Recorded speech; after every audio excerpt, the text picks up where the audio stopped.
Okay, and turn off my mic too, Sebastian. On the mic or also camera? All of you, you keep the camera because you have to talk together. Yeah, we're now broadcasting, guys. Are we? Okay, well, if you are joining us now, hello and welcome. This is the info session on the Green Deal call Area 10. We will be starting shortly. I'm just going to wait a few more seconds to see, to wait for more participants to join. But you're very welcome if you are here for the info session on Area 10 of the Green Deal call. You're in the right place. And if you want to hear about anything other than Area 10 of the Green Deal call, you are in the wrong place.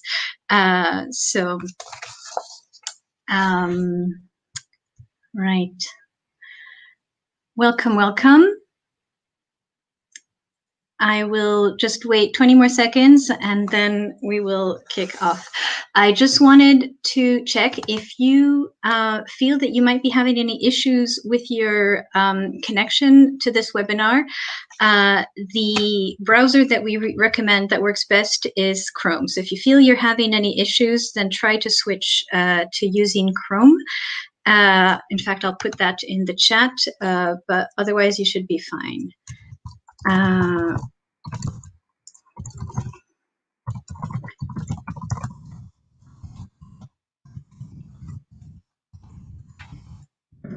just informing anyone who can't hear but could only read the chat to use. Oh, hello. I see a lot of hellos in the chat. Welcome, all of you. Welcome, welcome. It's good to see this audience from around the world. Fantastic. Okay, right. So I'm going to kick off now. It is 4:02. I wanted to kick off just with a little, since we can't see any of you, we can't see the attendees. I just wanted to get a sense of who is here. So I've just launched a poll that you should be able to see right now, that should have popped up in your windows. And I'm just asking, basically, who are you? What kind of organization are you coming from? Are you from an educational institution, from an NGO, from an SME or industry, from a public sector, government organization, or something else? This is just for us all to get a sense of who is in the room, since we can't, unfortunately, see each other. This is fantastic. I see the numbers piling up. So we seem to have a pretty good distribution so far. A good third of you come from the educational sector, and around 20% from industry or from government, with 13% from NGOs, or 12% from other. Fantastic. Well, that's good to know. Welcome, all of you. I'm going to close this poll now.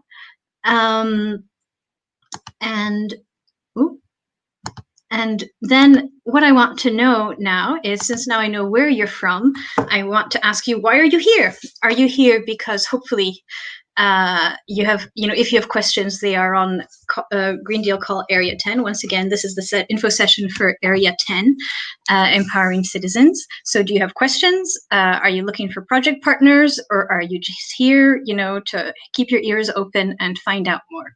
And I just wanted to say that if you're looking for project partners, that's fantastic. And there will be a specific brokerage event tomorrow morning from 9 to 11, which is exactly for you to be able to pitch what you're interested in, and be able to hear from others and network and find partners. So once again, there's a pretty so half of you are here, to listen and find out more. I'm going to close the poll now. About a quarter of you have questions. Great. We're looking forward to hearing them. And a quarter of you are looking for partners. So I hope that all of you will go to the brokerage event tomorrow morning from 9 to 11. Now, you've learned how to use polls here. And now you've also surely seen the chat box, because I've seen all sorts of hellos there. But the very important box today for all of you, especially the 24% of you who have questions to ask, is the box that should be on the right-hand side of your screen that says Q&A. So if you have questions for any of us, for the speakers, on what you hear us say, if you want clarifications, or if you already know what questions you have to ask, put them in this Q&A box. We've got moderators in the team here who are going to be looking at all the questions and sending all the ones which aren't duplications of each other, to the front of the queue where the speakers can see them. And you can also, once you see questions appear in the Q&A box, once they've been published, you can even upvote your favorite question if it's one that you have as well, so that we can see which are the most important questions for the people in the room today. Now, this is so Area 10. Which is empowering citizens for the transition towards a climate neutral and sustainable Europe, has 3 topics within it. So we're going to have roughly half an hour for each topic in sequence. So once I stop with my housekeeping presentation, we'll kick off with topic 10.1 at about 5 or 8 minutes past 4. And that'll be topic 10.1 on citizen deliberation and participation. So you'll hear a presentation of about 5 or 10 minutes, and then there'll be 20 minutes for Q&A. And then at roughly 4:30, 4:35, we will go to topic 10.2, which is the topic on behavioral change. And once again, it'll be a half-hour chunk of time with 5 or 10 minutes for presentation and then 20 minutes for Q&A. And then finally, at around 5 o'clock or a bit later, we'll have the presentation on topic 10.3, which is enabling citizens to act. And again, a short presentation and then opening the floor to Q&A. Now, we also want to, the questions that we hear from you today, we're also aiming to put down in writing along with our answers and publish them on the FAQ, which is on the funding portal, which hopefully you are all familiar with, the portal where you find the information on this call, because we want to make sure that everything that is helpful information that we have shared with you today in this session can also be publicly accessible to anyone else who might not have been able to attend today, so that they too can hear the questions and the answers that were posed today. And if that wasn't already enough, the NCP, the relevant NCP, will be organizing another similar event as this one, another information event on the 27th of October. So that's in the pipelines. And as long as you're able to, as you're in touch with the NCP, you will find out about it. If Dominic is here in the crowd, he can maybe confirm in the chat that this is taking place. And finally, I just wanted to emphasize that for everything that regards the text of the Green Deal call, what you find on the funding portal is the reference text, not our slides that you will see here today, but the official text which is published on the funding portal. So that's all for my housekeeping. And now I'm just going to start with a bit of policy background on the Green Deal call in general, and Area 10 and topic 10.1 in particular. So just as a reminder for all of you, the Green Deal call is there to help us deliver on the EU's Green Deal, which, if I can summarize briefly the headline points, is to make Europe climate neutral by 2050, but also to have a 55% reduction in emissions compared to 1990 levels by 2030, so within the next decade.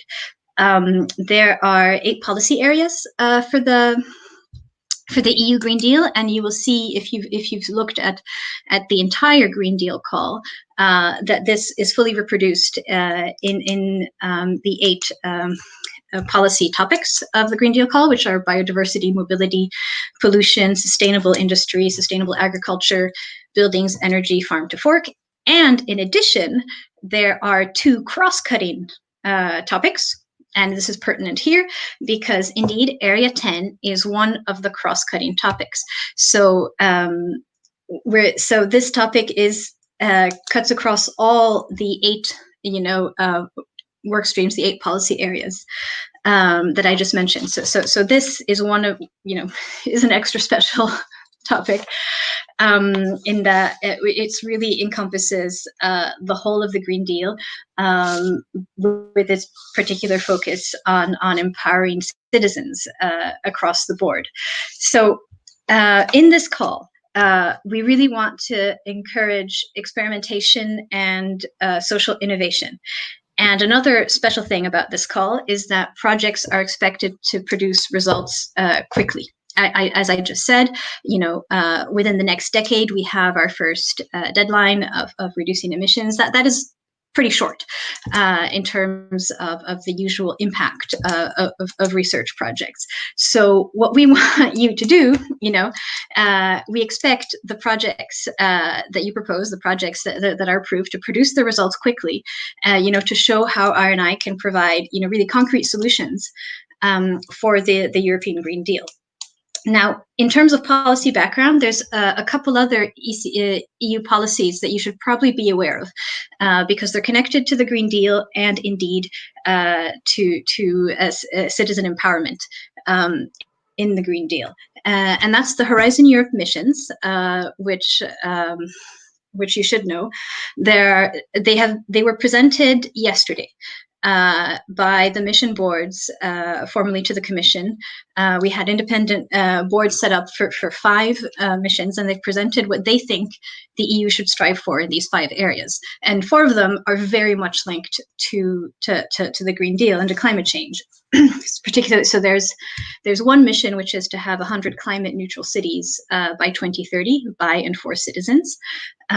There's another one which is to prepare Europe for climate disruptions and accelerate the transformation to climate resilience by 2030.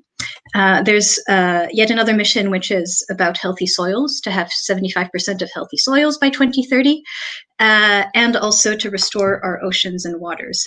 So the Horizon Europe missions already used citizen engagement to set these missions. We listen to citizens the mission boards listen to citizens in order to set these missions, but that's not all.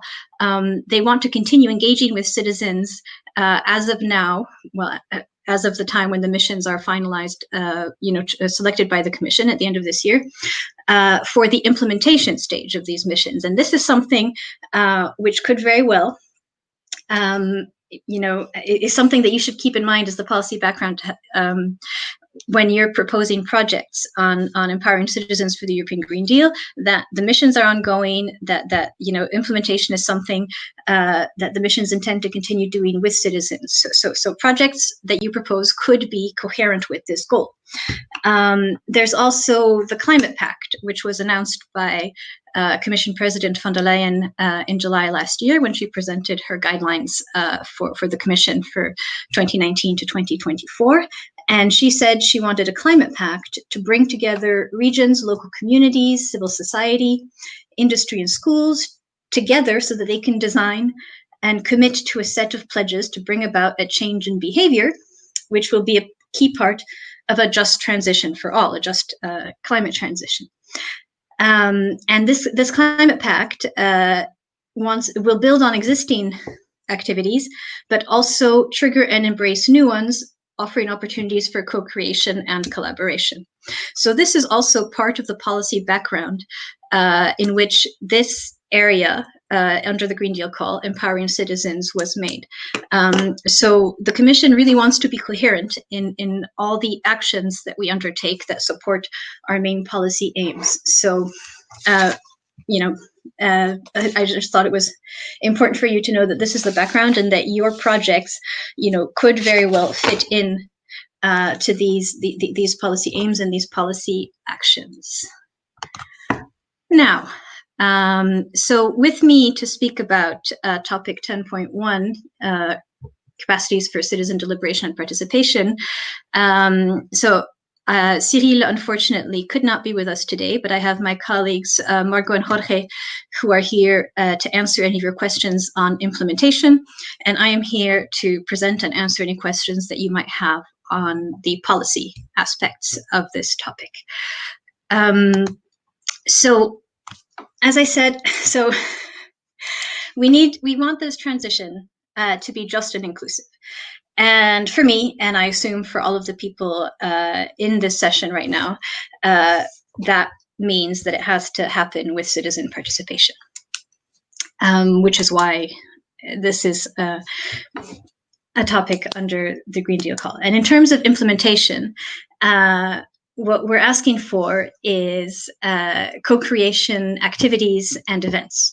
So we're looking for projects which will set up a number of participatory and or deliberative processes. And we want these events, these processes, to be connected to decision-making bodies, because there's no point holding participatory events on issues of huge social importance and policy if it happens in a void without any kind of commitment or participation from those with executive power to follow through. So, connection to decision-making bodies will be an important aspect of these participatory and or deliberative events. And of course, we want these events to build on existing successful experiences. Just a minute, I'm looking. All right, so for this topic, so topic 10.1, which is about citizen deliberation and participation, it's a research and innovation action. And the budget for this, not for the whole of Area 10, just for this topic, is 10 million euros.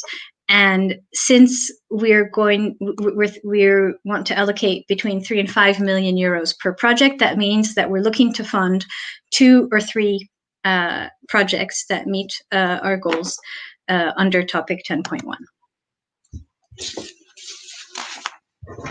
So these projects will implement participatory or deliberative processes, and they will establish a transnational network of experts to do so. And they will do this with the following set of considerations. So we want balanced coverage of countries.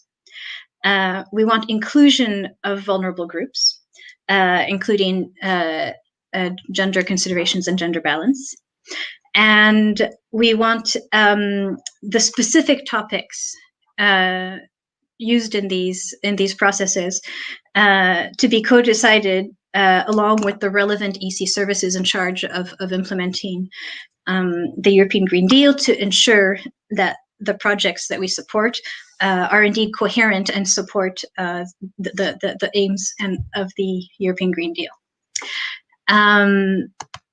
We also, an important consideration is that these processes should have a clear channel for the take-up of the outcomes of the citizen deliberation and participation processes, because once again, citizen participation means that there needs to be somebody with executive power who is listening. And we absolutely don't want to forget feedback to citizens, because we can never leave citizens hanging once we engage with them on policy issues, on policy actions.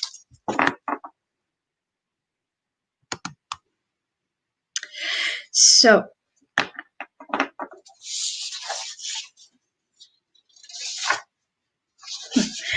I think I've skipped ahead.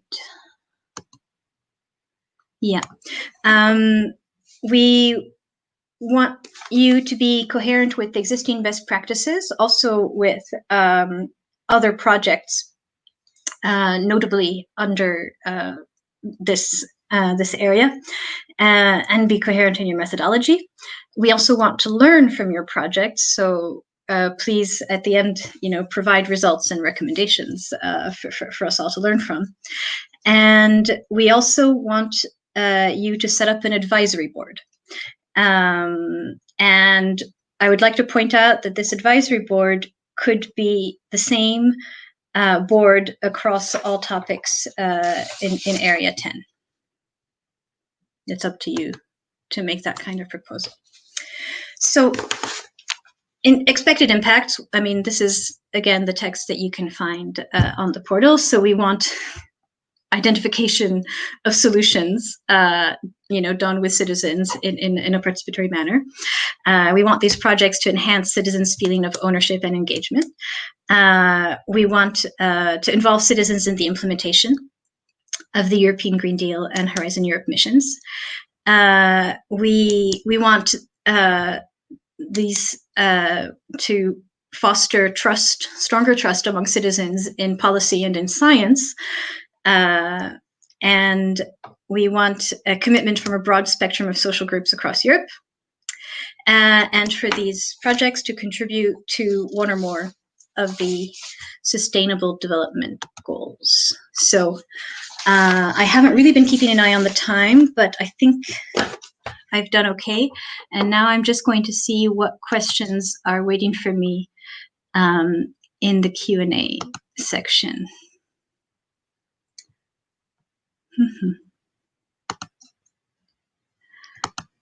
Right.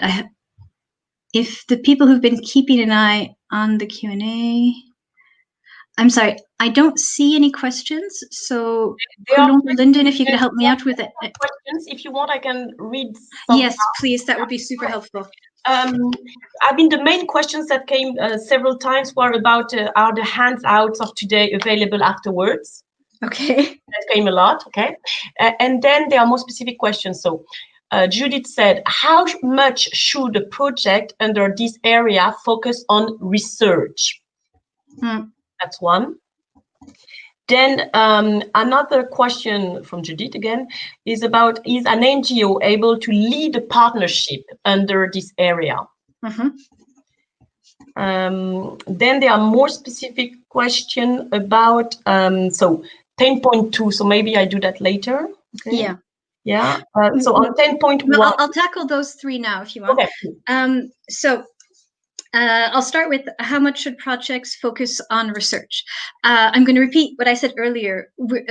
In this call, with such a tight deadline and such an urgent social need, what we're looking for is implementation and innovation mostly. So we want less research into best practices and more doing and learning from doing, if that makes sense. And I hope it does. Can an NGO lead a partnership? I'm going to hand that question over to one of my colleagues, maybe Margot or Jorge. Could you tackle that one?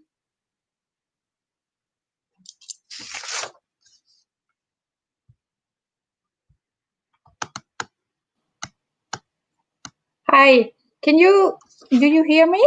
Yes. Can you repeat the question, please? Can an NGO lead a partnership?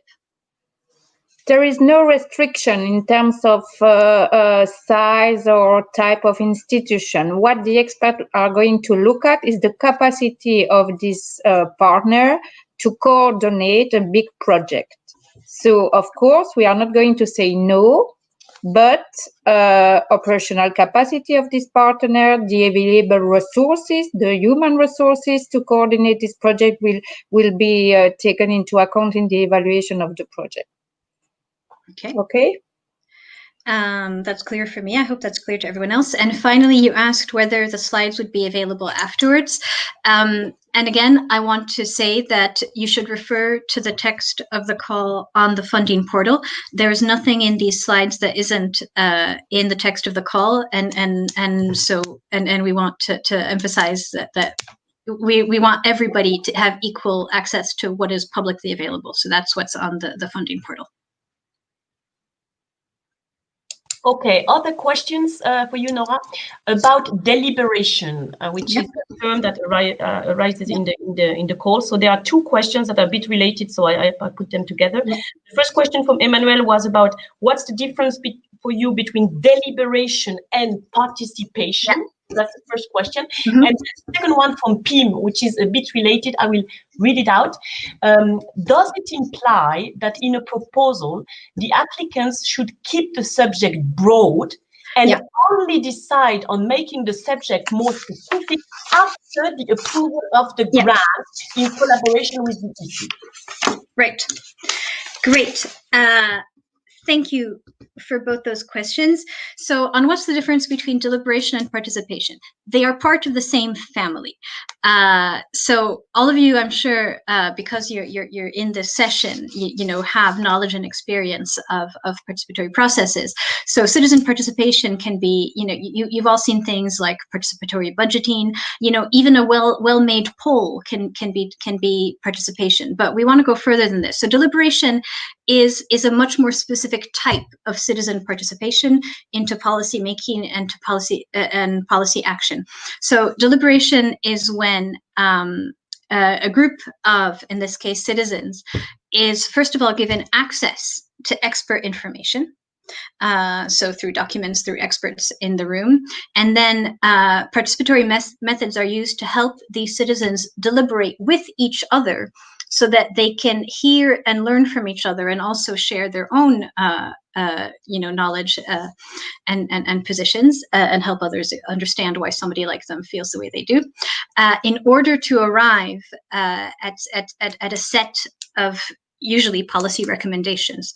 So deliberation is a more refined and specific form of citizen participation. And it's the one which we find is the richest in terms of getting the people in the room to you know, learn, to have access to expertise that they would not normally have had the time and access to, you know, to hear from before. And so this is linked to remember one of the impacts I mentioned earlier about increasing trust in science.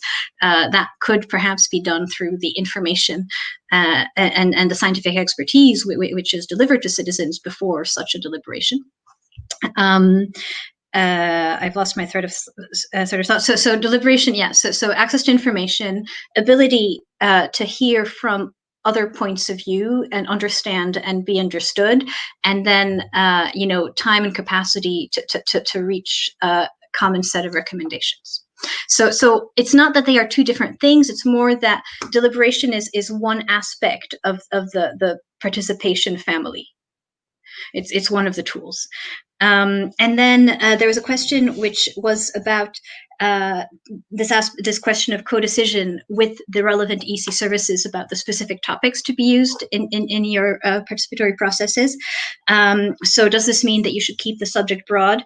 Well, it can be two things. You can either indeed keep the subject broad, as the questioner suggested, or you can make suggestions for specific topics as examples, bearing in mind that after the grant approval, you will be defining the final specific topics along with the relevant EC services. And once again, this is to ensure that the projects that are funded here are actually coherent and serve the needs of the European Green Deal. We just want to ensure coherence. I hope that was clear. Colombe, any other questions on 10.1? Yes, there are plenty. So you cut me when you have to move to 10.2. Okay. So another one was regarding the fact that it's a RIA and not a CSA, and if you could explain that.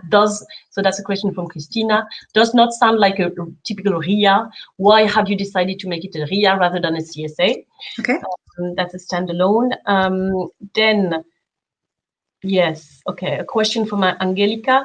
How will you deal with the tension between excellence criterion in evaluation and the impact imperative? I don't really understand this one, but I must imagine, okay, it's again the question between research excellence and the impact of the project. I put that to you. And then deliberation we already tackled. Let's take these two ones and I'll search for others. Okay. Now, for me, these are questions which are,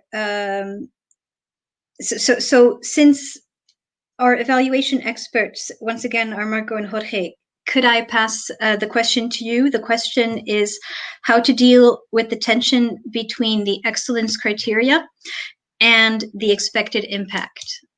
Marco or Jorge, could you tackle that one, please? Okay, it's a tricky one. I will try to answer. So, to me, there is no competition between excellence and impact. It's a continuation. You need to have an excellent project with a great impact. I don't know if it's answering your question, but you should not take the question like this. These two criteria should complete each other, not compete with each other. I don't know if it's answering your question. It's a bit tricky to answer to this. And while your mic is open, Margot, can you explain the choice of RIA versus CSA? This is the DG. Huh? I can't answer this. Well, then I have to say I can't answer this either because I was not part of that decision-making process. But that's one of the questions I can try to find the answer, and then we will publish it on the FAQ on the funding portal. And unless one of my colleagues present here feels that they have an answer. No. Okay, then I think we can pass on. It's 4:30, so maybe a couple more questions, and then we'll need to pass on to the other. Linked to the consortium itself. So there are two questions a bit linked here. What do you mean exactly by balancing territorial coverage? And another question was about should the consortium have some countries from the EU and others from the associated countries? I kind of understood, is it an asset to have associated countries within the consortium? Okay.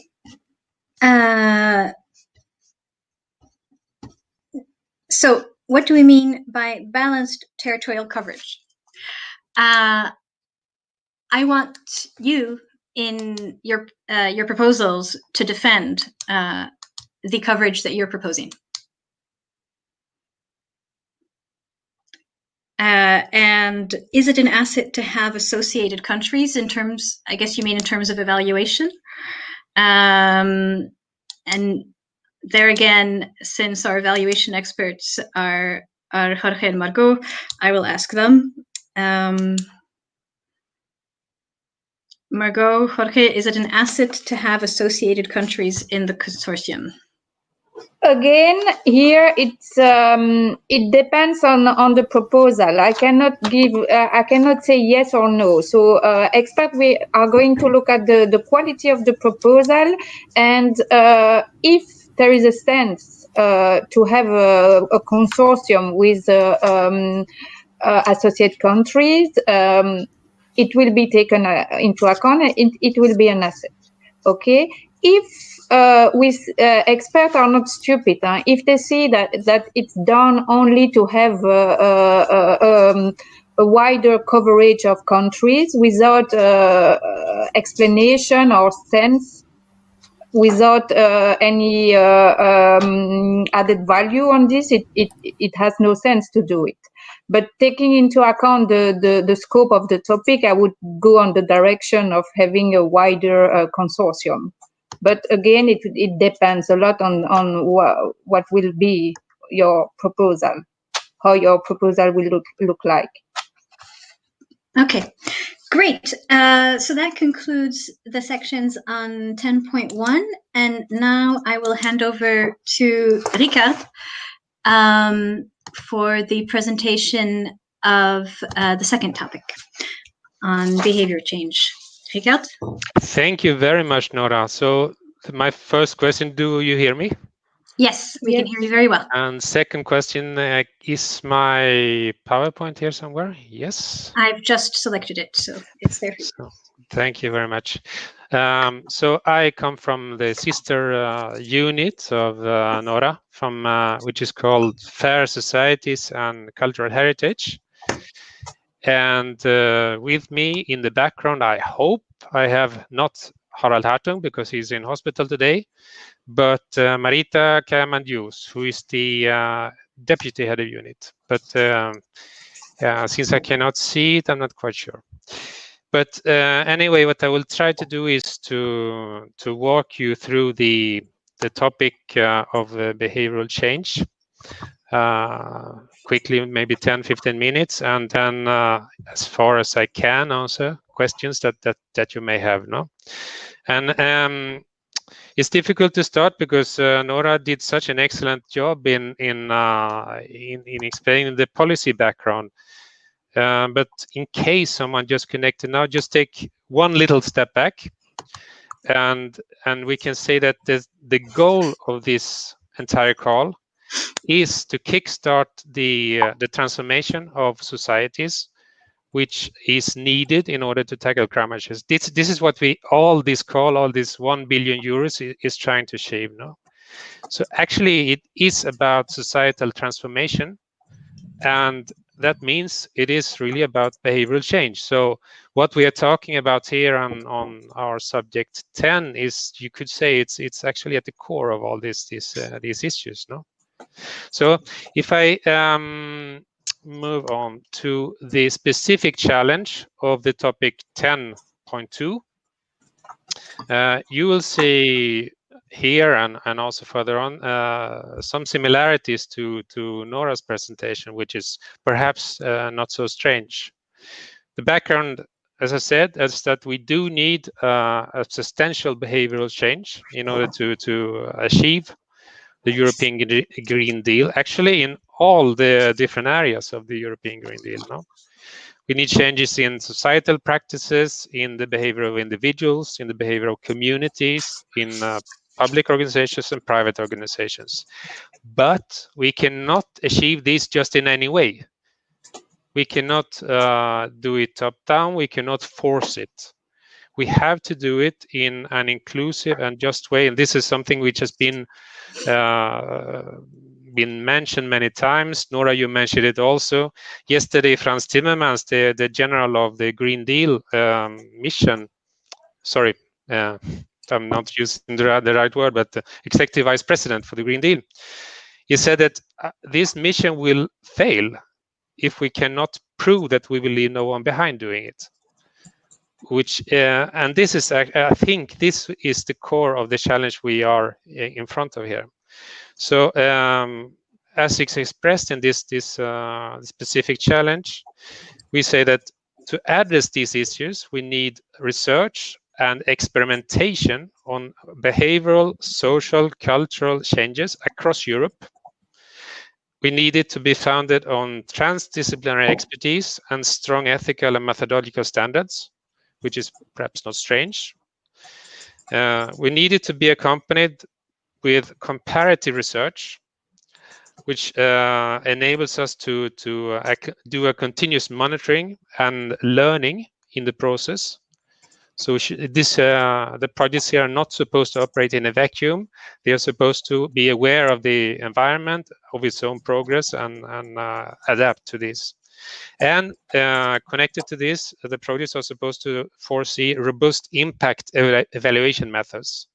So you should explain how you will evaluate the impact you do, no? Which is already challenging, these specific challenges. No? So if we move on to the overall conditions, this topic is also a research and innovation actions, just as the previous one. We have the same budget. We have the same orientational size of projects between 3 and 5 millions, but it is important to remember that this is not a prescription. You can, it's very possible that you submit a project which is bigger or smaller, and that this is funded. So it's just an orientation. Deadline has been said before, but it's the 26th of January, so there's time, but not too much. And it's a one-stage process, so you need to be ready with a full application by then. Yes, and now let's look a little bit about the scope. And I have to say that the scope for this topic is quite comprehensive. And I really recommend looking in the topic text to have a good idea about what it encompasses. But just briefly flying over it, the actions that are financed here should address behavioral change at individual and collective levels, including public organizations, private organizations, and should also look at broader changes in societal practices always related to the European Green Deal. It should actually, just as in Nora's topic, establish a transnational and transdisciplinary network of experts, researchers, practitioners, and relevant civil society organizations. So this is something which is actually required. You should analyze societal practices and behavioral changes, including enabling and also inhibiting factors. You should share good practice. You should implement relevant experimentation on the issues which are a priority to deliver on the European Green Deal. And also, not surprisingly, you should, where possible, build on previous experience. For example, from EU-funded projects. The actions under this topic, and this is more perhaps special, should include several experimental studies. We don't say how many, but several. And each of these studies should be implemented in at least 4 member states or associated countries. The projects should support major European actions where this is relevant, where this is key, and this includes the Horizon Europe mission. So here we have a link from the current Horizon 2020 to the future Horizon Europe.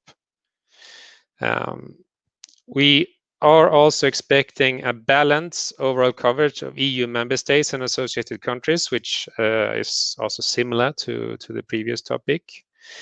It is required, or strongly recommended at least, that national and local governments and administrations are associated to the projects from early on.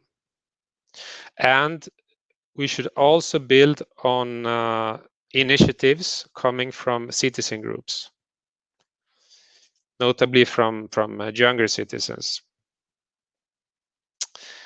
An advisory board, just as in the previous topic, has to be established, and this is to ensure scientific soundness, ethical, unbiased character of the experiments. And as Nora mentioned, this could be shared. The advisory board could be shared between projects under this topic, or actually in between projects under all the projects here under the topics 10. No. And the proposals under this topic, they should dedicate resources to engage in coordination and cooperation with other projects funded under this topic and under other projects in this area. So this is not an optional. We do expect that the individual projects coordinate and add their forces in order to achieve this transformation that we are aiming for. So to sum this up, the background or the reasoning is that in order to succeed, the European Green Deal requires substantial behavioral change, as we have said, both individual and collective levels. And that means that the projects under this topic should enable this change, and they should enable it through implementation research on behavioral change of individuals, private corporations, the public sector, and across the European Union. This is the long sentence summary.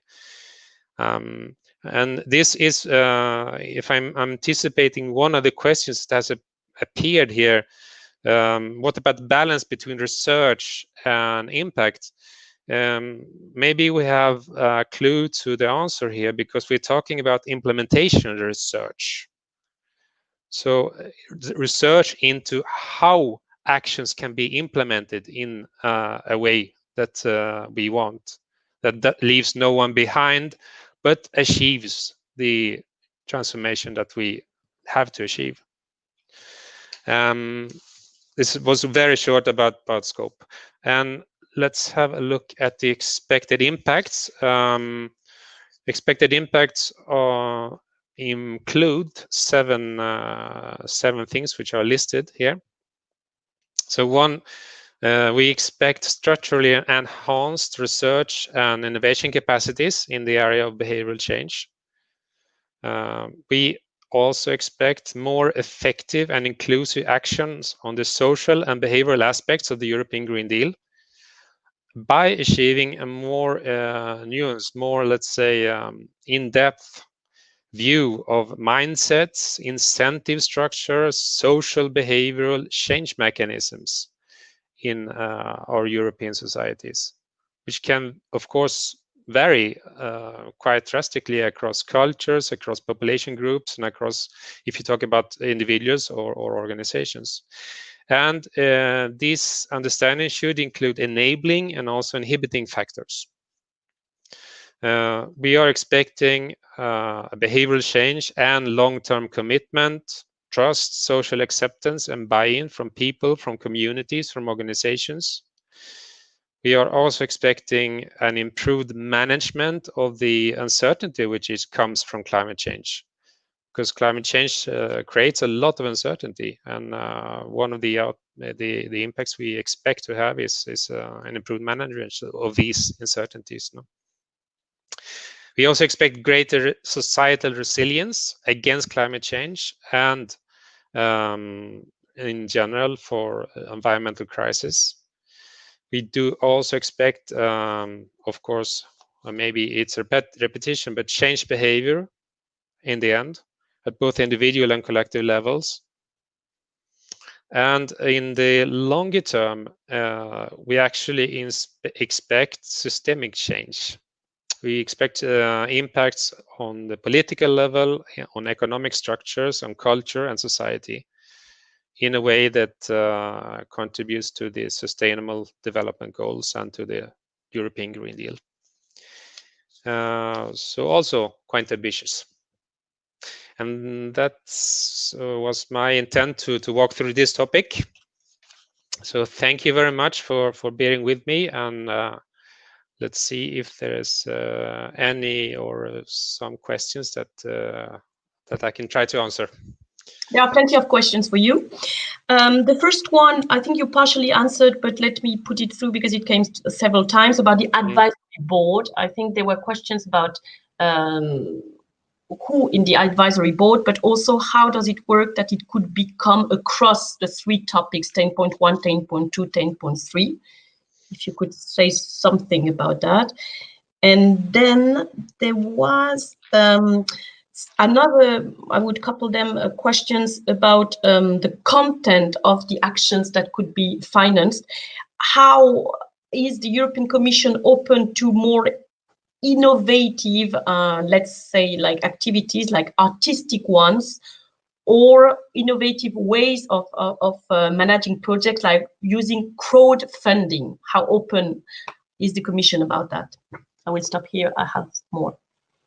Regarding the advisory board, the topic text does not prescribe how it should be put together or how it should be coordinated between projects, but we do open for the possibility that it is. No, so I cannot myself say that it should be this, it should be that way, but it should be an advisory board which has the capacity to perform these tasks which are described here. It should be able to ensure scientific soundness of the experiments that are undertaken. It should be able to ensure the ethics, that ethical standards are respected. And it should also be able to ensure that the experiments are unbiased, and be able to sort of double check on the methodologies and conditions of each individual experimental exercise. So the focus is here on the experiments which will be performed. No? And regarding contents of actions, they are also not prescribed in the topic. It is very much up to the consortium to propose. But there is a sentence here which I'm sure someone has perhaps already asked the question. It says that the topics for case studies should be co-decided with the European Commission services involved in implementing the European Green Deal. What this means is not concretely spelled out in the topic, but in practice it does mean that there should be a certain let's say degree of freedom in when you choose topics, so that there is a possibility for a discussion with your project officer and the that this project officer can involve the relevant services. That's would be my interpretation. But I can also say that it's perhaps not answering directly this question, but the interventions should either focus should be in looking at in comparing different parts of Europe, in, let's say, doing the same thing or a similar thing and see what works and what does not work in different contexts, or it should be developing new kinds of interventions and compare these different kinds of interventions between each other. So it does not say what kind of subject what you're supposed to do and not to do, but it should be, of course, credible that with this intervention you try, you believe, and it's credible that you can achieve the impacts which are expected. Is that an okay answer? Yeah. Thank you. I have some questions now related to the case studies within the call, and in fact, the main questions were: how much should those experimental studies be coming from previous studies that the consortium or the partners have done in the past, or how should it be like a new project? So that was a bit the question, and another one related to. Sorry, the studies as well. Yeah, a question more specific about the involvement of member states within the studies. It was mentioned 4 member states. Does it mean that if in a proper project there are 2 studies, is it 8 member states in total that should be involved? Very, very specific question. If you can take this one, there are more. Well, judging from the topic text, it does say that each experiment has to be performed in at least 4 different countries, but it does not say that these 4 countries have to be different between experiments. So my interpretation is that it could be the same for 4 countries, but it also says that if you go back to the goal of this call, it is to find ways to find interventions that work across Europe, that work across all our different cultures and societies. So and this is also stated in a topic that you should have a good coverage of the European Union. So it's from these two starting points. I think it is up to the consortium to find the best setup, which you think this is the way we believe that we could achieve in the best way, and actually also the most efficient way. What is expected. You had a different question also, no? That I lost right now. Can you repeat it?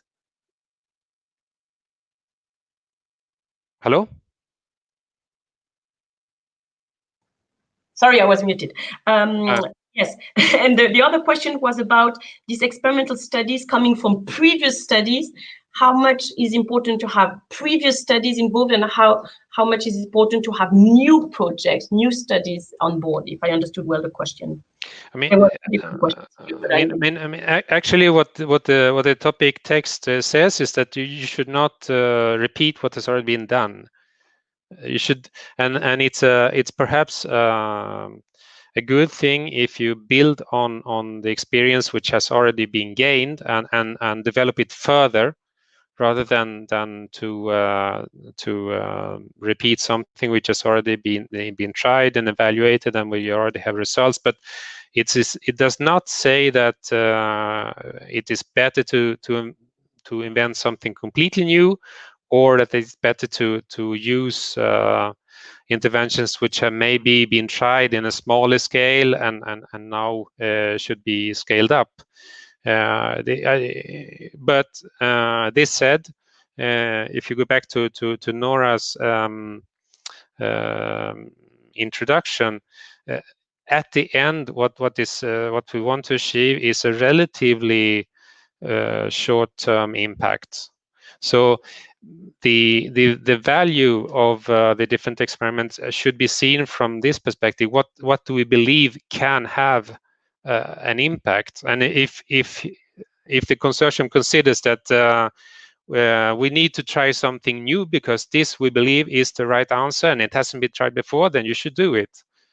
But if you believe that we can build on, we have this a collection of interventions that we have tried in smaller scales or in different settings, and what we need now is to consolidate and further develop these interventions, then you should do that. And that's the latter is more or less the meaning, as I interpret it, from intervention or implementation research.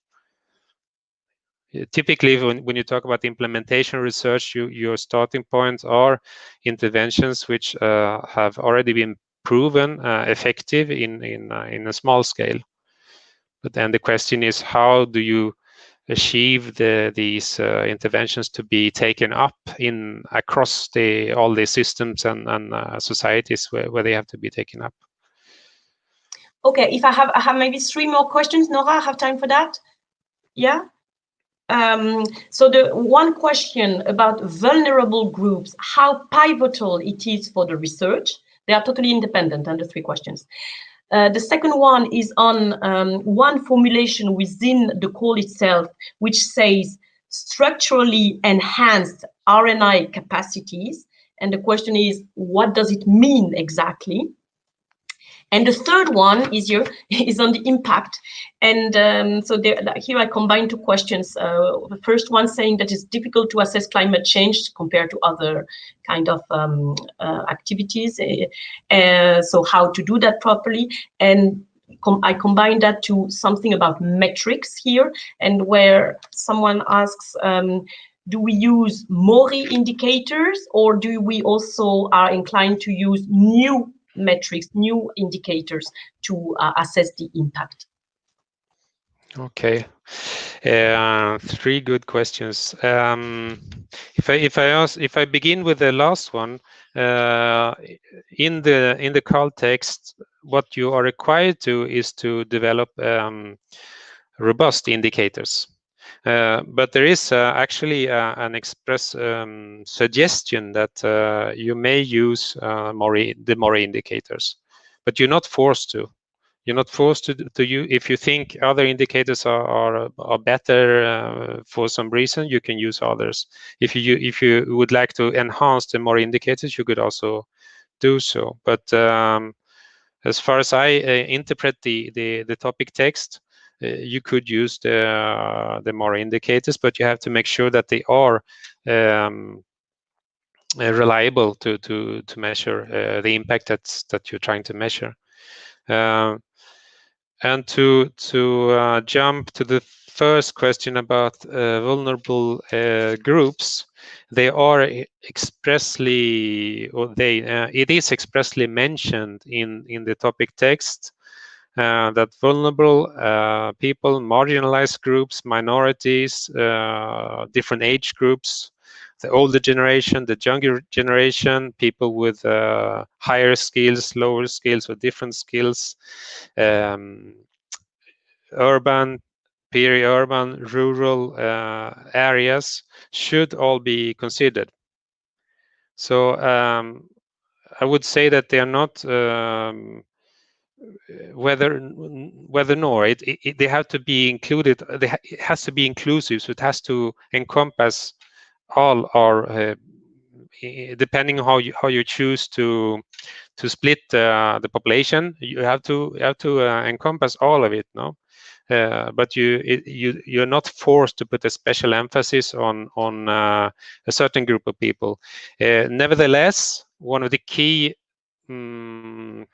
characteristics that we have mentioned is that the ambition is that no one should be felt left behind in this transition. So this maybe calls for a focus on the groups that you believe would be left behind by the transitions if nothing is done. And if I take structurally enhanced, I am personally not aware of official definition of what this means, but my interpretation would be that the networks that are expected to be built should be durable. They should not be one-off and perhaps only function to in order to be displayed to the as a deliverable or only for these projects, but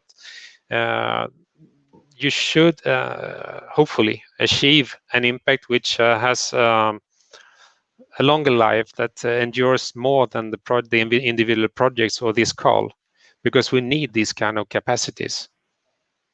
We need these kind of capacities in the long term. So that's why we hope that these projects will create them. I wonder if I have a question. I think it's not easy to answer, and I don't know if we really want to answer, but I put it here. It's the project will be 3 to 5 million each. Why choosing to have so big project instead of having more projects with smaller budget? I don't know. In order to have more diversity, that was a question that was put here. I think that is a very good question, and as the person asking the question, I mean, it points to a choice when you design the topics, and I cannot directly say why this choice was made in this case, but I can imagine it has to do with the nature of the challenge that we are in front of, that we want to have big impacts. We think we need a very comprehensive projects that cover, as we have been saying, that covers all of the European Union, that covers all of the different groups of people and organizations, and which responds to all these different challenges involved with the transition. And if you want this under one roof, it has to be a large project. Of course, another choice could have been to split into different subjects and maybe even add another coordinating project on top of it, but probably the reasoning was that we think that the best way in this case is to go for projects that are able to cover all the scope in themselves. And this said, remember that we have 20 topics in the call. I think I can stop now for the questions. Maybe we move to the next topic, and at the very end, if we still have time, we can tackle more.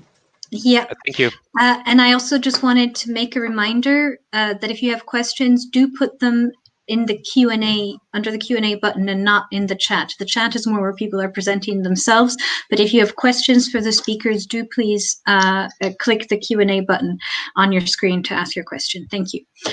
So now over to Olivia and Marianne. Yes, please. I guess you hear me, Nora, can you confirm? Great. Can we maybe have up the 10.3 presentation, please?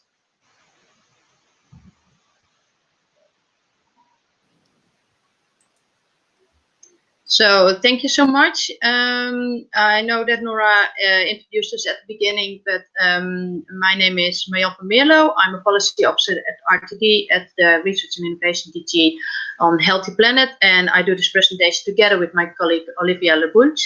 And we're going to take you into topic 10.3. Also, I know that Nora said at the beginning to please use the chat box and set it again, the Q&A box and set it again, because in the chat box we can see, but we will look at the Q&A box to answer questions. And I also know that Nora said this, but because there might be people specifically joining for the session, I will also repeat that if there should be any light between what we say and what is in the text of the work program, the text of the work program as published on the funding and participant portal is always leading. Questions which we are not able to answer now, or which we either because we don't have the answer straight away, or because we don't have time to answer them now, there will be a frequently asked question attached to the to the participants portal for this. It won't be there straight away today. That might take a couple of days, but it will appear there. And then I think we're good to start with this one. It will be of 2 subsections. Area 10.3 is of 2 subsections. So I will start with presenting with the presenting of the general part. My colleague Olivia will take over subsection 1, and then I will come back to you for subsection 2. When we go to the Q&As, it's not only Olivia and myself present here, but also people from different DGs who have worked on this topic together to be able to hopefully answer all of your questions in one go. With that, I will go to the first slide on the specific challenge. So for us, it's really important, and it's a long and a non-sexy title, but it explains everything for enabling citizens to act on climate change, for sustainable development and environmental protection through education, citizen science, observation initiatives, and civic engagement. You will see that since we are working with 2 subtopics, not all of these elements will be in each topic, but all of these elements will be covered by either subtopic 1 or 2. For the specific challenge, we feel that it is essential to directly involve citizens and communities in contributing to climate actions and in protecting the environment. This is something we have to do all together. But we know that it's not always possible for citizens to now act because they don't necessarily have the right information. They don't have the right information because they can't access it or because they are not aware of it. There can be many reasons for this, and therefore we find that it's relevant to have a project on this in the specific part of the Green Deal call. We're encouraging then people to also change their personal behavior and their mindsets, but to have the tools to actually do this and to then reduce the carbon and environmental footprint, taking action at both individual and collective levels. We're looking for changes in citizens and consumers' behavior towards a more sustainable patterns. And as I said before, this can happen through different things, but for now we realize there's a gap between what people need to know to be able to do this and what they know at the current time. And there's a strong emphasis in this case placed on strengthening environmental awareness of the young generation through education and youth engagement. Don't get us wrong here. It says education. Most people immediately think of young and school and so on, but we're really looking at lifelong education here as well. And citizen science is a powerful tool for climate action, sustainable development, and environmental protection. We see already with different initiatives popping up that it's citizens who, because they are so engaged themselves and because they see things happening in their direct surroundings, are actually wanting to engage and are looking for ways to engage. And we hope that the outcome of this call will actually contribute to that. Then if I go to the type of action, we're looking here at an innovation action. So already a bit further in the whole research and development chain. And we have a budget available of 25 million euro. As said in the previous presentation as well, we're looking at an estimation of about around 3 to 5 million euro for covering this specific challenge and for addressing it appropriately. However, this is not a mandatory range. This is something we feel that should be sufficient to address this challenge. And we put it in here to give you a direction of what we are more or less looking for. If you feel that it's necessary to have a lower or a higher amount and you can justify this within your proposal, it will not be tossed away because it doesn't keep to this range. So this is always quite interesting and important to mention. And the other thing is that in this specific case, because we're dealing with 2 subtopics, grants will be awarded to proposal according to the ranking list, But in order to ensure a balanced portfolio of supported actions, at least the highest ranked proposal per subtopic will be funded, and then really important, provided it attains all thresholds. So for each of the 2 subtopics, at least one project will be funded, provided it meets all the thresholds, and then the rest will go by ranking. Then I think it's up to Olivia. Yes, Olivia, can I give you the floor for subtopic 1?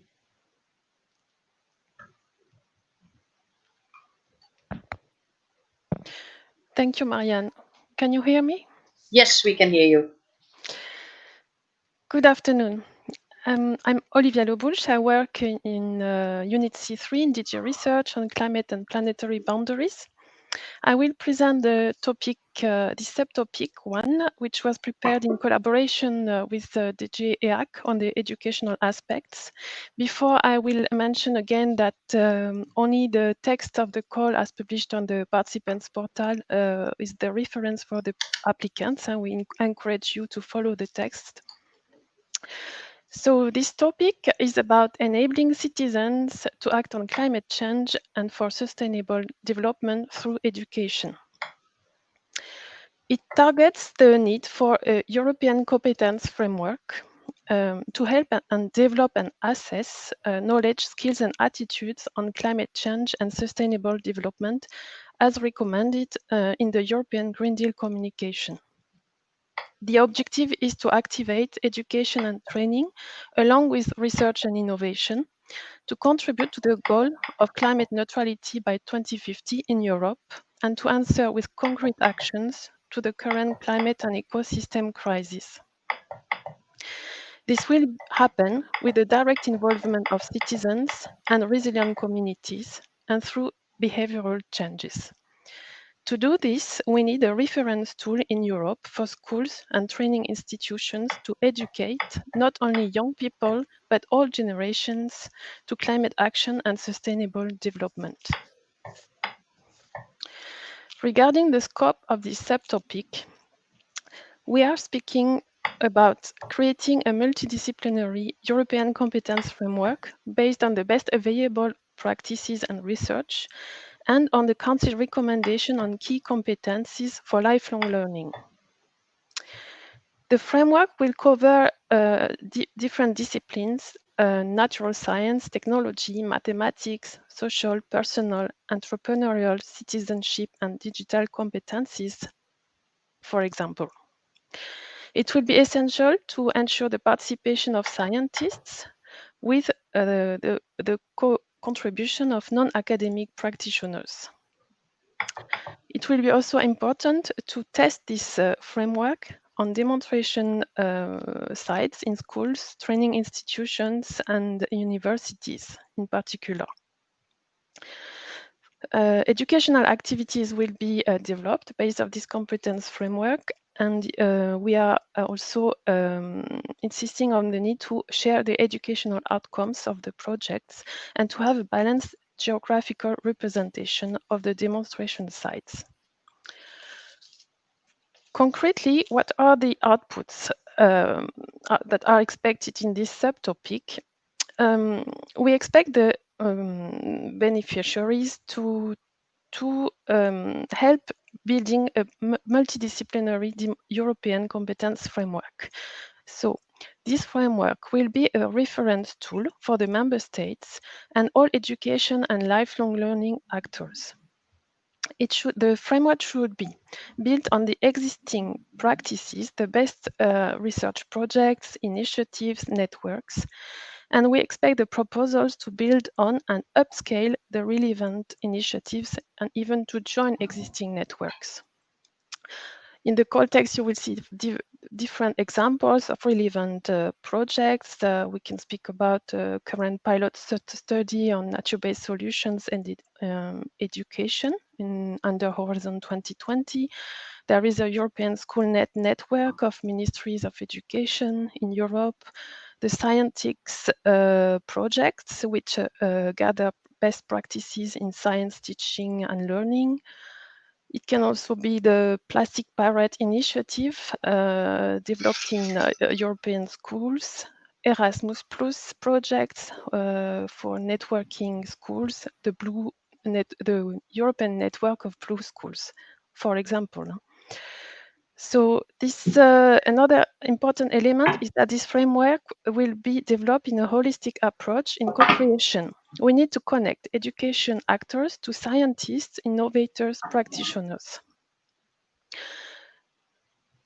We ask also the beneficiary to develop methods, tools to assess the knowledge, skills, and attitudes on climate change and environmental protection.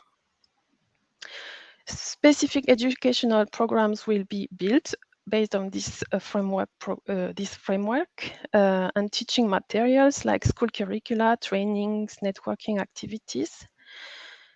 And we really want a large participation of the whole community, in particular in intergenerational dialogues.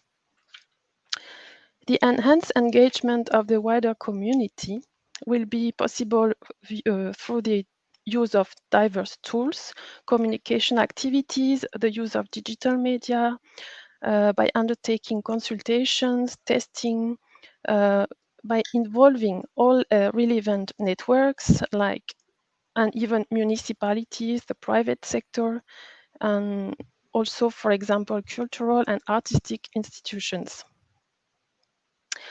The objective is to reach an impact and to have this framework implemented, tested, implemented, replicated, and deployed. Regarding the demonstration activities, the demonstration will happen in particular in schools, universities, training institutions, and it will also be possible to extend these demonstration activities to other educational communities which have education mission. The demonstration will be made through innovative tools and methods like innovative learning, teaching methods. It can also be incubators for citizen participation, or for example, youth city councils. And another important point in the demonstration is that we need to have very concrete testing in specific sectors, like, for example, biodiversity. We have the example of the restoration of ecosystems. It can be a possibility. Very concretely, a school could start implement and test the framework on the basis of the creation of green ponds for natural water filtering, or green roofs to cool the building naturally.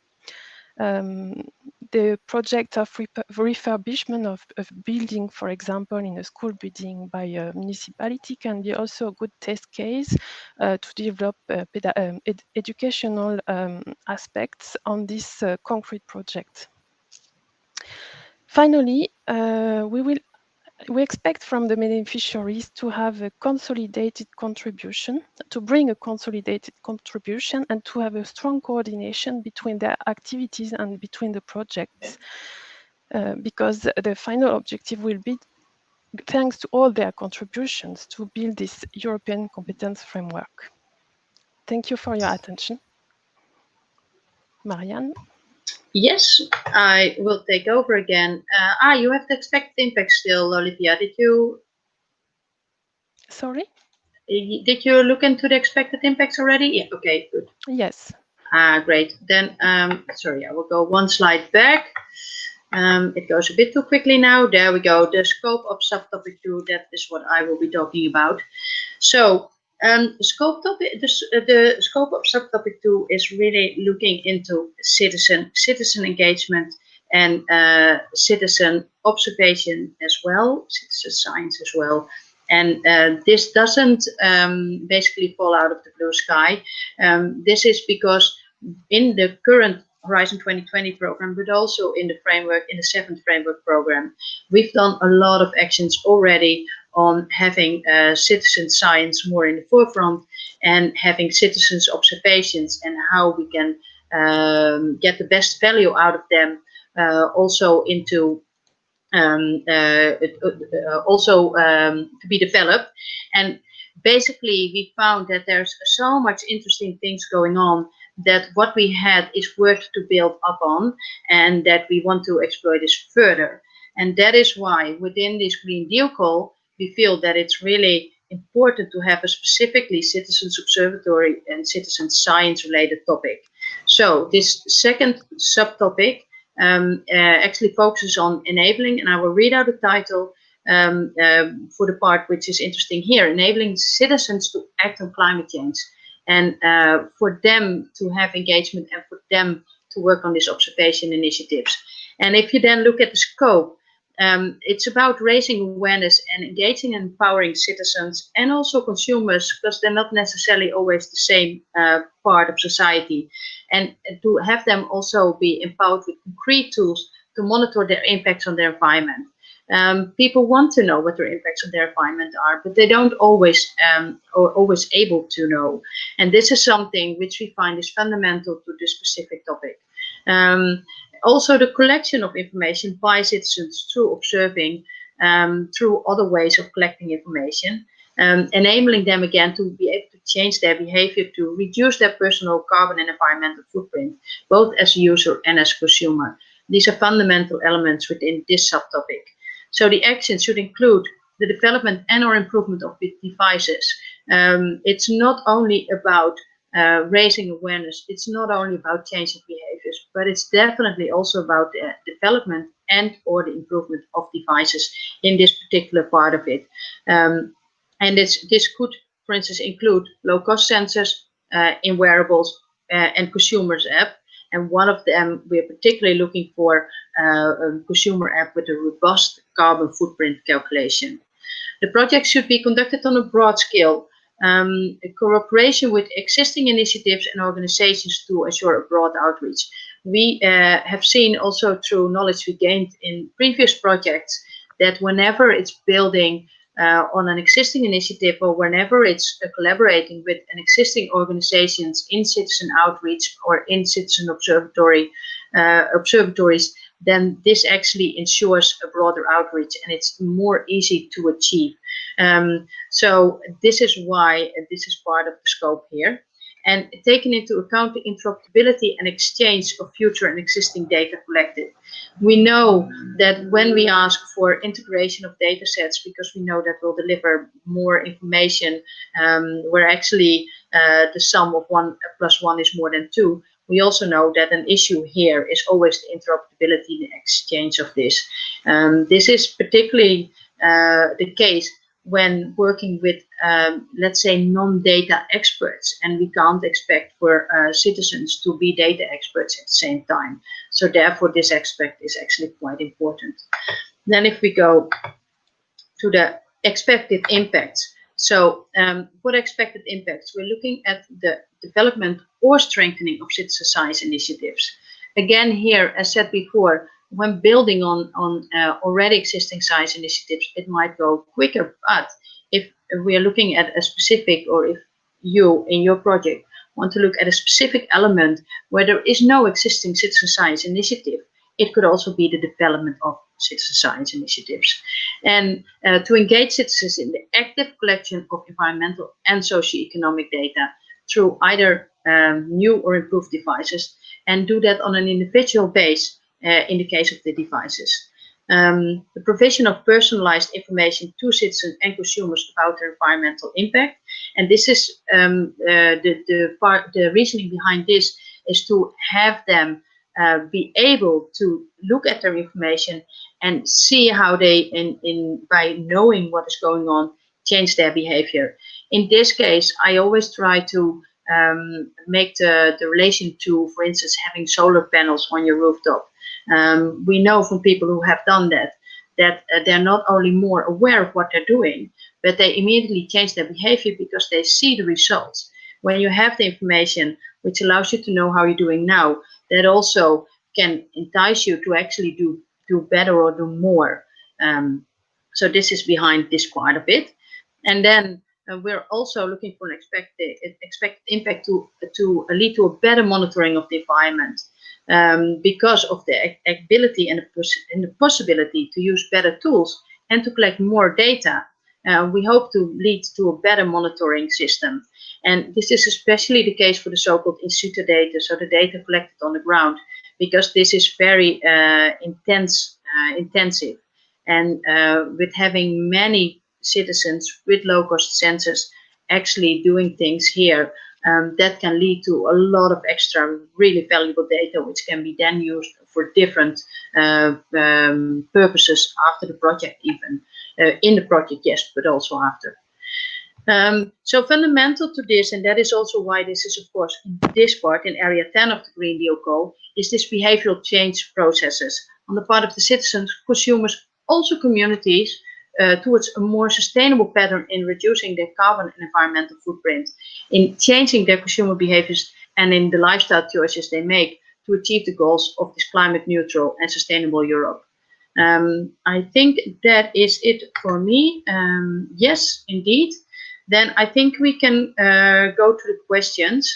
I'm not too sure where to start, but while listening to Olivia, I had an eye on one of the questions which was asked already at the beginning of this session at 5:05 from an anonymous asking why this is an innovation action.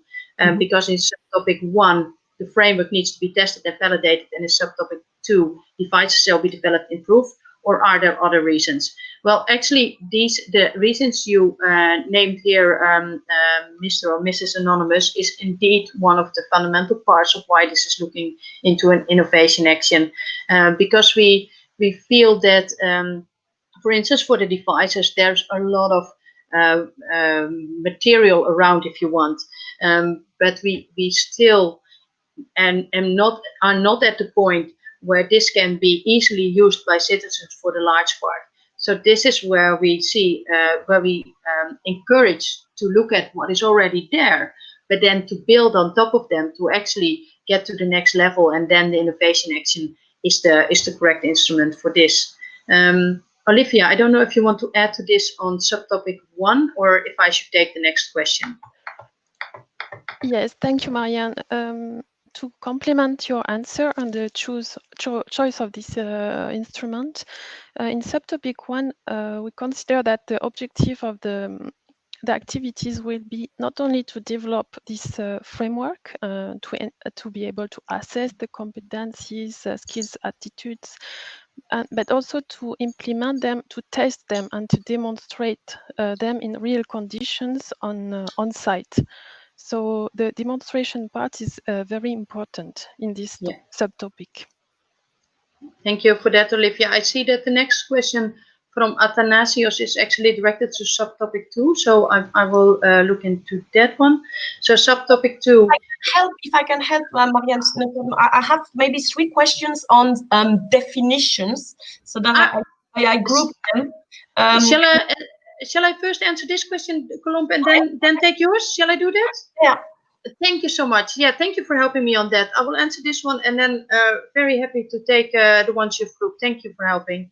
Yeah, so just on this one, so from Athanasios, subtopic 2, it's mentioned that actions in the subtopic will target the involvement of citizens in climate and environment-related issues and domains, such as biodiversity, marine and freshwater pollution, water scarcity, and sustainable transport and food production.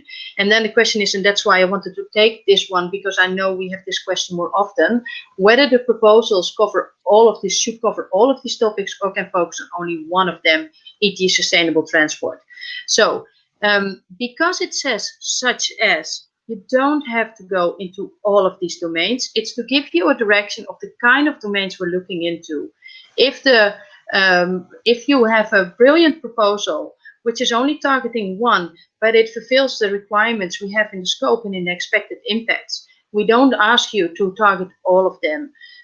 Of course, we can imagine that if you target more than one, it would be maybe a more, let's say, a broader scope. And that could, of course, be preferable. But we don't put this as a mandatory thing. It's really on how you explain why this is the domain you are targeting. Okay. Colombe, please. Sorry. So about definitions, there were 3 questions that I grouped here. So one is about what's the difference between citizen science and citizen observation? That's one. The second one was the difference between citizens and consumers. And then maybe the request for a clarification. What do you mean by civic consortia? Okay. I shall try to take the first two, and then maybe Olivia, you can take the last one. So for citizen science and citizens observations, and I have to say that I don't know if this is the exact definition, but the way we perceive it is that citizens observation is actually part of citizen science. Citizen observation is particularly looking into observations done by citizens in the context of a broader science scope, where citizen science can be much broader than that. It can also be citizens actually engaging in research at, I don't know, universities or at political science or so on, where in this case, it is citizen science in the broad scope, but it's focusing particularly on observation. So I hope that clarifies that. Sorry, can you once more say to me what the second one was, Colombe? The difference between citizens and consumers? Yeah. So citizens don't necessarily have to be consumers, and also consumers don't necessarily have to be citizens. So, of course, for a large part, especially when you're looking at the specific element of carbon footprint, it will mostly be the same people who do the consuming part and who are the citizens. But it doesn't have to be the same people, because you can imagine consumers being more, I don't know, companies, or you can imagine citizens not being consumers. So there is a difference, although most likely in practice it will be the same group for the large part. I don't know, maybe Olivia, can you comment on the civic consortia, or do you want me to say something about that? Well, regarding to, subtopic 1, if we use this concept in light with the objectives of this so-called climate schools, we could say that what we are targeting is resilient communities. So civic consortia would be actors at the local level, at the local level of the communities, to contribute to the activities and the implementation of the framework. But maybe Marianne, you want to give a more general definition? Well, to me and to subtopic 2, I think it's mostly looking at already, no, not necessarily already ongoing initiatives. I'm tending to look towards that, because I know that the outreach will generally be better once it's building on existing initiatives. But of course, civic consortia don't necessarily have to be existing, but it's at least groups, organizations consisting of citizens in the way I at least intended to use it in this context. I don't know, Colombe, if you want to complement or feed a new question. Both is possible. If you want to complement also. Yeah, I have two more questions specifically on subtopic 2. Okay. There are some domains that are listed: air quality, air pollution, recycling. Should the proposal be restricted to those topics, or can the proposal use also other topics, other domains? Sorry, and that was one for subtopic 2, and I think there was another one linked to that. Okay, I don't find it now. So maybe just answer this one first, if possible. Yeah, so unfortunately, I don't know the complete work program by heart. I would love to know that, but I'm involved in multiple topics. So I can't answer this question straight away, because I don't know where the exact part of it is. If it says anything like such as, or for instance, one of, or some of, or anything along those lines, it usually means that you don't have to cover the complete area which is listed there, and you can also deviate from it. But as basically with anything within the proposal, please make sure that you explain how this is contributing to the scope and the impacts we ask for. So if it is on a different domain, and if it's not prescriptive that it should be on a specific domain, because sometimes it is, the carbon footprint thing is quite prominently listed in there, for instance. But if this is not the case, and you have a good reason why you want to do another topic than the examples given, then we don't hold you back. This is a call for proposal, and we really do ask for your creativity in providing us the answers we are looking for and the solutions we are looking for. And you had another one, Colombe, did you find it? Subtopic 2 is from Vladimir. How many citizens do you expect to be involved per project? Yeah, this is always an interesting one. I just came out of a session on a Green Deal topic, which was targeting end users, and I got a similar question: how many end users are you looking at? We don't give a prescription for this, and the reason for this is that it really depends on what the thing is you are targeting in this case. Because for some let's say really niche things, a small amount of citizens can already be enough to actually reach the point where you fulfill the expected impacts or where you fulfill the requirements in the scope. But for some other ones, which are, for instance, well monitored or monitored already for a while, it could be that we are really looking at a more broader scope with the involvement of more citizens, just to make sure that we go beyond what is already there and what is already existing. So I can't answer this question with an exact number, but again, here it really depends on how you make the relation between the scope, the expected impacts, and what you propose. So this is it. So it can be a variable number, basically. Okay, more question on the advisory board, and come now, and it's about who exactly should be there in the advisory board. Should the advisory board be totally agreed before the start of the project? And also how this advisory board could be common to other projects if we do not know who are the other projects. Olivia, I think this is for you to answer, right? The advisory board? I don't think so, Marianne. Is this belonging to topic 10.1 or 10.2? Because I don't think there's an advisory board in 10.3. It was not mentioned 10.3 specifically, and by the way, I prefer when you put specifically that it's related to 10.3. I think it was more general to the whole session of today. So maybe we can tackle that later if you prefer. Yeah, maybe. Yeah, I would prefer to now, if at all possible, stick to the topics, stick to the questions on topic 10.3. Also because I don't know if people sort of joined us specifically for this. I do realize we're beyond 5:30, so we could take more general, but if there's still some specific for 10.3, maybe target those first. Okay, so I hope it's related to 10.3. There's a follow-up question regarding the NGOs and involvement. NGOs can usually only join as a partner given the fact that the focus of Horizon 2020 is very research oriented. Could you confirm that when an NGO has experience with bigger projects and enough capacity and financial experience, it could be coordinating, having a leading position in a consortium? I feel that this is more a question maybe for the people in the executive agency, since it goes into specific logistics of the project. If this is not the case, please correct me.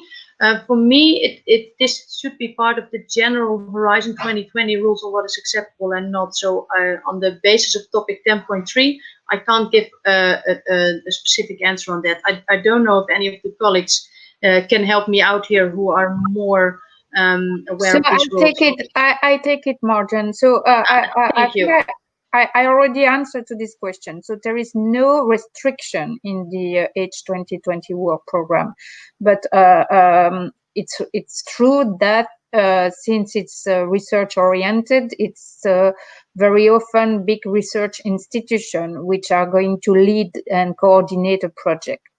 Now, again, if NGO has the capacity, operational capacity, the resources, and to lead the project and coordinate it, and it's well embedded in the overall proposal and justify, expert will not penalize the proposal for this. So it is allowed. No, it has to be justified. And you know, coordinating a big proposal like this, it's a lot of time and is requiring a lot of resources. So it is always something that experts are looking at. The role of the coordinator is extremely important to make sure that the implementation of the project will be done smoothly. But if the NGO can do it, there is no restriction, and they are not going to be penalized for this. If I may just come in after this, just to add that NGOs, which we consider part of civil society organisations as a broad group, can and do on occasion coordinate citizen science and similar kinds of projects. So exactly as you just said, usually it's in Horizon 2020, it's big institutions, but there are very good examples where civil society organisations have led. And of course, you get very small civil society organisations and very large ones with corresponding capacities too. So there's nothing in the way of this, and there's examples out there already. Great, thank you so much, Margot and Lyndon, for clarifying. Colombe, do you have more questions for one of us or all of us? Absolutely. So I have two questions for subtopic 1 of 10.3. So the first one is, can you further develop the idea of balanced geographical representation on the demo sites? What does it mean exactly? So that's from Monica. And a question from Alfonso on subtopic 1 again. Could you please better explain what do you mean by testing the framework through natural-based solutions? And then, sorry, I cannot read very well, but implementation through the project. So, but mainly, I think the first question is the most important. What do you mean by testing the framework through natural-based solutions?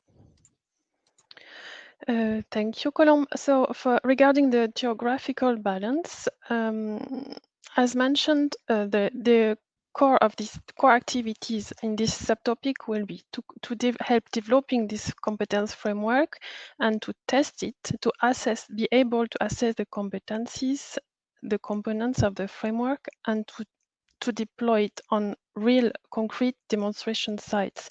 So the idea is to test the framework in different conditions, depending on different realities, local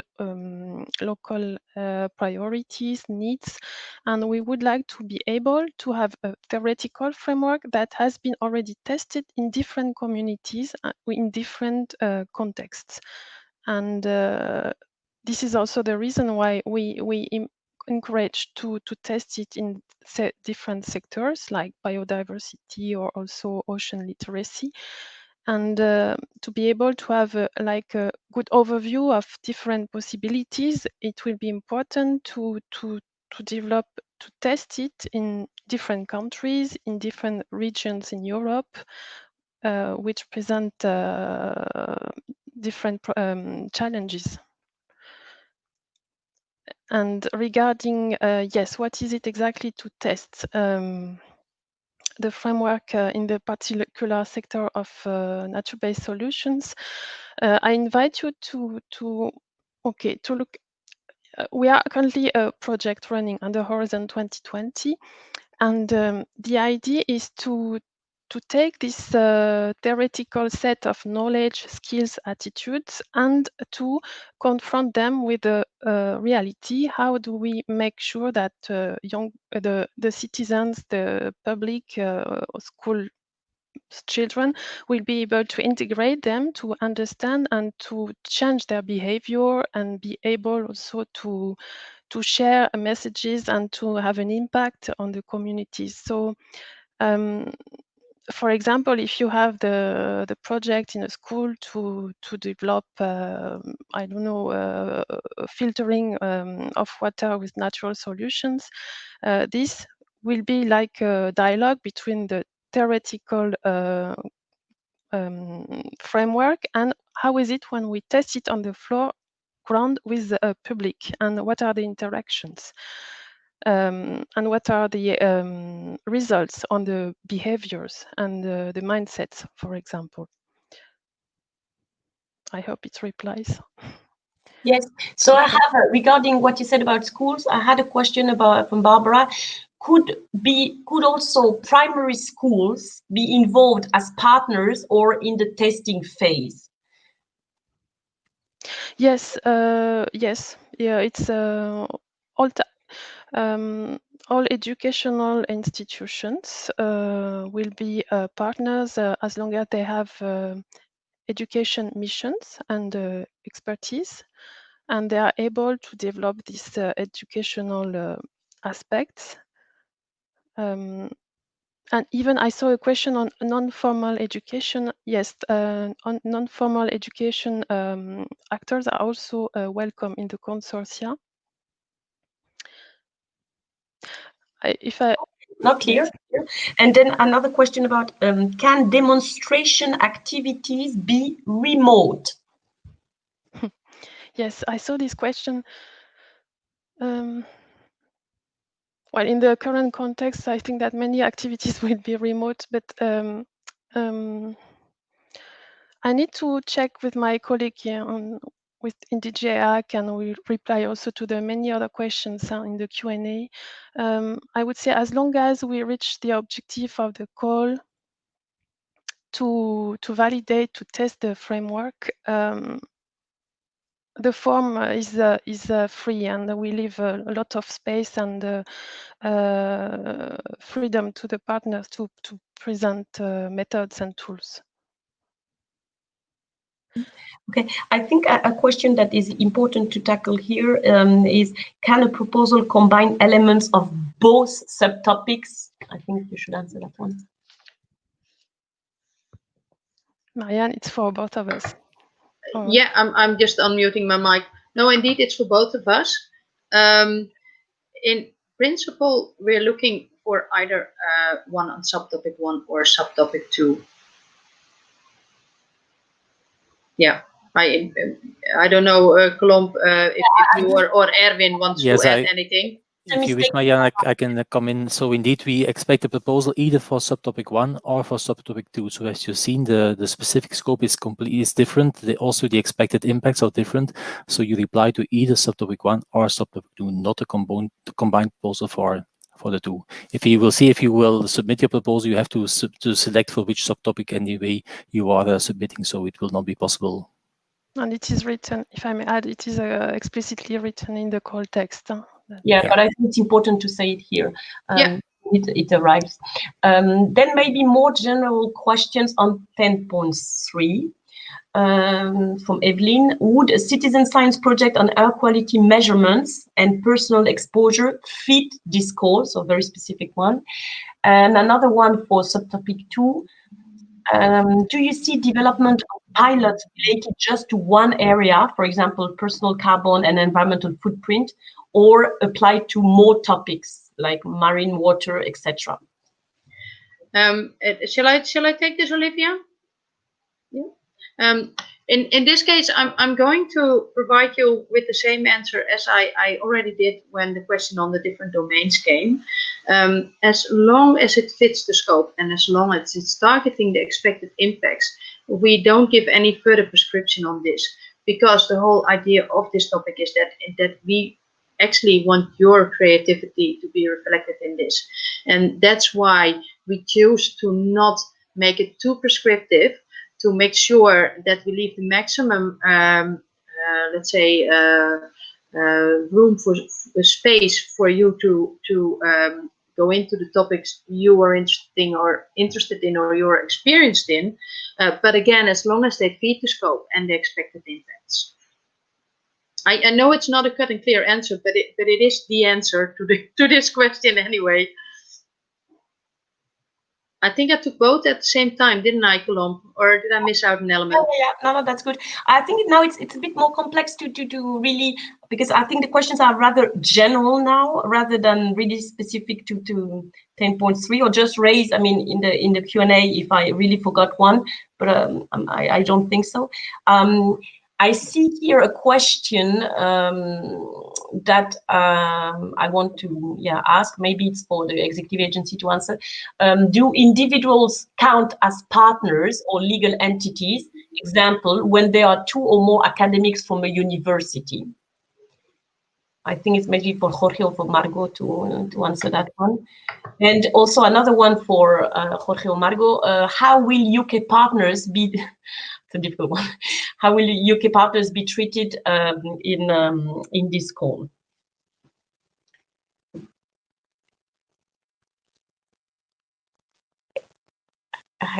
Are you here? Yes, it's for me. Yes, Margot, did you hear me or not? Not very well, sorry. It was frozen for a while, sorry. So a question, do individuals count as partners or legal entities when, for example, there are 2 or more academics from a university? And the second question was on the UK partner within this call, how will it be treated? That's a tricky one. So, about the participation of UK, you know that there were, before this dedicated session, there were an overall session on the evaluation, and I suggest to go because the legal people have answered to this.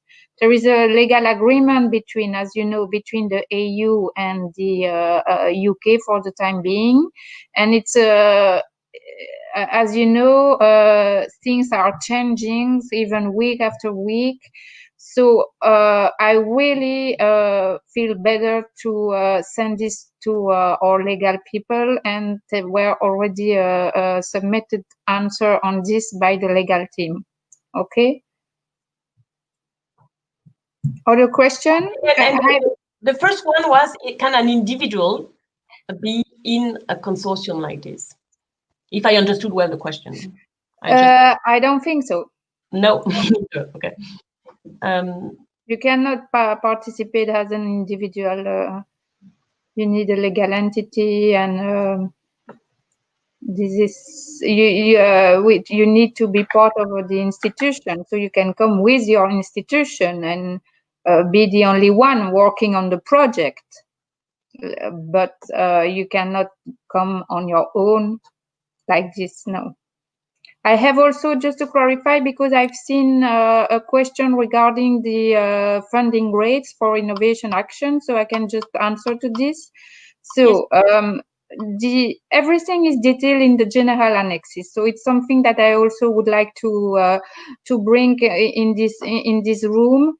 Please, before drafting your proposal, take the work program, read carefully the topic description, and the general annexes of the work program. In these general annexes, you will find the eligibility condition, the evaluation criteria, the admissibility condition, and it's extremely important to read them.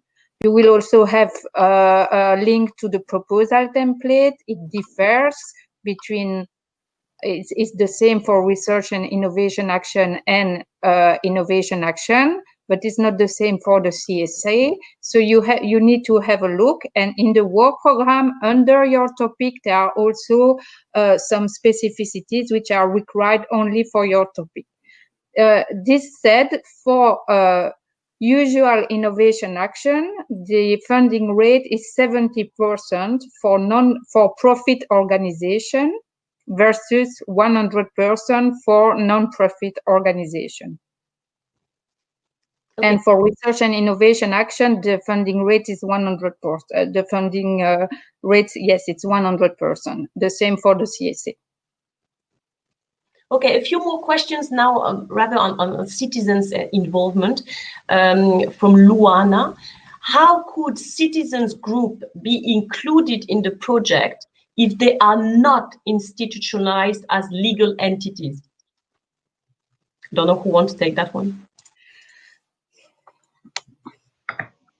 I can give a try for part of it. I don't know if I'm answering the question in whole then, but what we are looking for is for citizens to be involved. That doesn't necessarily have to mean that they have to be involved as a partner, or that a civic consortium has to be involved as part of the consortium, or that a citizen organization has to be a partner too.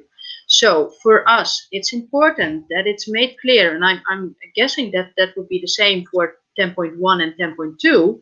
It's important that it's made clear that there's citizen engagement in there, or that it's supporting, contributing to citizen engagement and to citizen science, its observatories, or so on. But that doesn't necessarily have to be by having citizens as partners.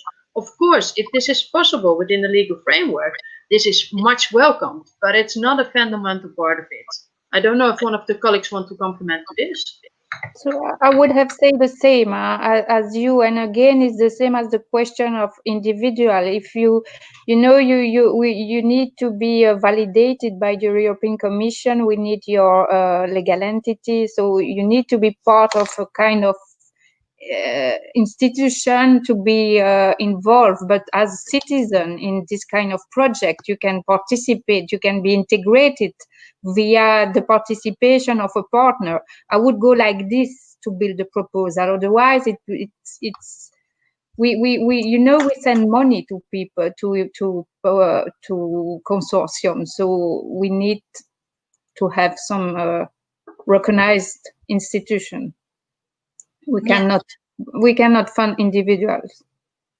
And for 10.1, I mean, my answer would be that the involvement of citizens is most as the people who are invited to participatory and deliberative processes by the consortium. I mean, again, as Marianne said, if there's a legal entity that's some kind of citizen organization that wants to or can be part of the consortium, why not? But in citizen deliberations, the citizens are more the people who are invited into the room by organizers of a well-established process.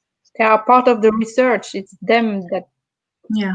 Well, they're the ones who provide the reflection, the deliberation, and what will ultimately become the outcomes. Okay, maybe more questions on the deliberation. So again, I think it's rather general than on the specific topic. Should specific topics for deliberation co-decided by the EC services be different in different European regions and countries? Any recommendations whether it is better to focus on a few topics or enlarging the proposal to many? And second question related to that, can non-EU Eastern European countries, like, for example, exporters of biomass to the EU, be involved? I don't know who wants to take it. I will answer on third countries' participation. Okay, and then, so legally point of view, we can have participation of third country, which are not associate countries to the H2020 call. It is allowed only in a very particular cases, and it has to be justified in the proposal. For example, because this knowledge is only present in this country and is deemed necessary for the project to have this partner within the proposal. So it is in this case, this partner from a third country can be funded. Otherwise, it's better for you to have a plan B, because expert will not accept to give money to this particular participant. So it's really participation of a third country, which are not part of the associate country. It's really has need to have a strong justification if you request money for them. Otherwise, they can be there and participate on their own fund. That's perfectly fine. But if you request money, it has to be very, very well justified. And I can answer, because there are two parts to that question. If I understand it correctly, the question was, can there be different deliberation topics, different for different countries? why not? In the text of the call, certainly for 10.1, we say you can choose either to have uniformly apply the same methodology, the same topics for the countries you select, or different ones, as long as you can defend your choice. There could be very good reasons to have different topics in different countries. So if that's what you feel is the strongest possible project, then say so in your proposal. It can be different, it can be uniform. Up to you to explain to us why. I really did not get the question, sorry. It's not at all what I was answering. Okay, thank you very much. I think we're coming to an end. There are many more questions. I think, Lyndon, you answered, maybe I have to say that loudly, that of course the questions could be sent to the specific email, that maybe you can repeat what it is. If you didn't get the answer to your specific questions later on to this mailbox, maybe Lyndon, you can recall. I don't recall the exact name of the mailbox for this call, but there is one. And while somebody hunts for that email address, I just wanted to say we've made a note of all the questions that were put in the Q&A section here, both those that were answered and the others, and we're going to do our best to provide written answers that we can publish on the FAQ of the call portal. Any questions that we feel would be important and relevant to all potential call respondents. And it's 1 minute to 6. So thank you, everyone. I think this is goodbye. I'm delighted to have seen so many of you here. We're really looking forward to strong proposals. We really feel that this is a need of the moment. Both the Green Deal generally and citizen empowerment in this green transition. So please do your best. We want we want to support projects in this area. It's incredibly important. And thank you for attending this session. As a reminder, there's the brokerage event at 9 to 11 tomorrow morning, and another brokerage event organized by the NCP on the 27th of October. Thank you very much, and goodbye. Thank you so much. Bye-bye. Bye-bye. Thank you. Bye-bye.